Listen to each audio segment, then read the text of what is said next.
My friend texted me last week at 9 p.m. Made it home safe. 4 words. She wasn't reporting a crime. She was just leaving a study group at a cafe. Why do so many women have to report making it home safe after simply being in public? Think about your own life.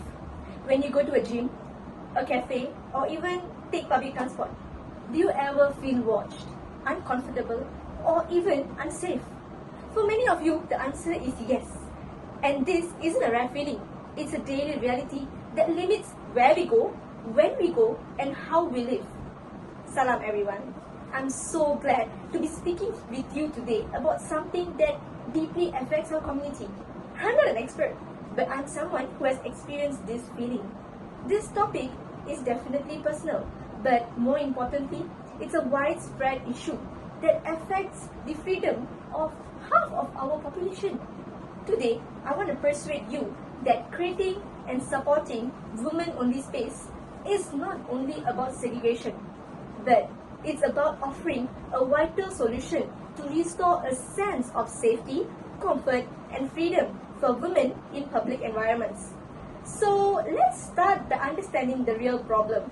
Women don't feel safe in public spaces, and it's just not a feeling. The data proves it. The problem is global and well documented. Take public transport for an example. A study in Rio de Janeiro, Brazil found that women experience harassment on 18% of all trips in the city's suburban rail system. That's almost 1 in 5 journeys. To put that into perspective, that means the average woman commuter faces harassment once or twice a week. But it's not just physical harassment. Research from Delhi, India reveals that the fear of violence alone restricts women's access to public spaces. As one study puts it, the fear of violence producing a rippling effect that creates multiple obstacles for women to access and use the city public spaces, resulting in a poor sense of belonging, identity, and freedom. And the problem isn't limited to just transport. In South Africa, research from Port Shepstone found that women face widespread harassment, assault, and also intimidation, primarily from male minibus taxi drivers and passengers. But here's the most revealing part. Women in Port Shepstone don't just face harassment, they live in a constant fear on a daily basis. They modify their behavior in ways that men never have to disturb. They avoid wearing certain clothes and hide their valuables inside their bras. One of the participants in the study had actually mentioned women are always victims of harassment, whether is it catcalling, groping, or even rape. And it doesn't matter what time it is. That's not freedom. That's survival. So what is the solution? It's not to retreat from public life, but to intentionally create alternatives. Here's where the data actually gets really compelling. In Rio de Janeiro, researchers studied the impact of women-only train cars. They tracked nearly 363 women across 22,000 train rides. And the results? Women who rode in the reserved space were 50% less likely to experience physical harassment compared to those in the public space. But here's the nuance. When men crowded into the women-only car, the spacey benefit technically just disappeared. That means these spaces work only if they are enforced and respected. And interestingly, not all women use the reserved space equally. The study actually found out that the top 1/3 of riders accounted for 80% of the demand for a reserved space, and the same women experienced most of the harassment. This actually tells us something crucial. Women who are most vulnerable are also the ones who need these spaces the most. Now, some might actually argue with me that women-only spaces are the second best solution. And the researchers agree. They don't address the root problem, the behavior of some men. But here's what women themselves say they need. A study of 100 women in Flint, Michigan asked women whether they need to belong themselves, what needed them to feel needed to be belong to themselves. And she said to feel safe, valued, and in control of their own lives. Their answers fell into 4 interconnected themes. First, basic needs. Second, services.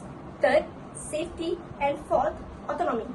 Women need food, water, and housing. When any of this is missing, their ability to belong to themselves is undermined. And here's the most beautiful part. Women already have solutions. The same study in Flint found that women propose community-rooted, trauma-informed strategies like 24 hours childcare and mentorship, community programs, community gardens, peer support groups.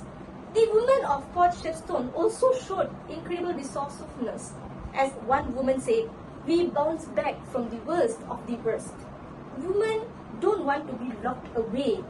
They just want their support systems that help them to actually thrive and not just survive. And they want men to be held accountable for their behavior rather than women expected to be manage the risk alone. Now again, some might argue that women-only spaces reinform harmful norms. And the research acknowledges this concerns some women felt pressured to use the reserved spaces even when it was safer, and it's just simply because social expectation. But here's the crucial point. The study found no evidence that women-only spaces increased harassment in the public space. They didn't make things worse for women who chose not to use them. The women-only spaces provide immediate relief and safety while we, as society, work on the long-term, harder work of changing social norms. So, we know the problem and we know these spaces work. Now, it's your turn. In conclusion, the need for safe and empowering spaces for women is not a luxury. It's a necessity for freedom, dignity, and equality. Women-only spaces are a powerful tool to restore a sense of safety and belonging in public environments. They offer respite from harassment, a place to build community, and a launchpad for empowerment. I am not asking you to reinvent the wheel. I'm asking you to support and promote these spaces. Here's how. First, support a local women-only gym, a cafe with women hours, or even advocate for a women's launch on campus. Second, promote the idea. Share an article about women-only spaces. Third, advocate. Next time you are in a study group student government meeting or even a community forum, just ask, what are we doing to make this space safer for the women? The women in Port Shepstone, Rio de Janeiro, Flint, and also Delhi are already showing us the way. Let's listen to them. Remember that text I started with? Make it home safe? I want a world where we don't have to send that text. A world where we can all walk through our cities and feel a sense of freedom and belonging. That world starts with us, and it starts now.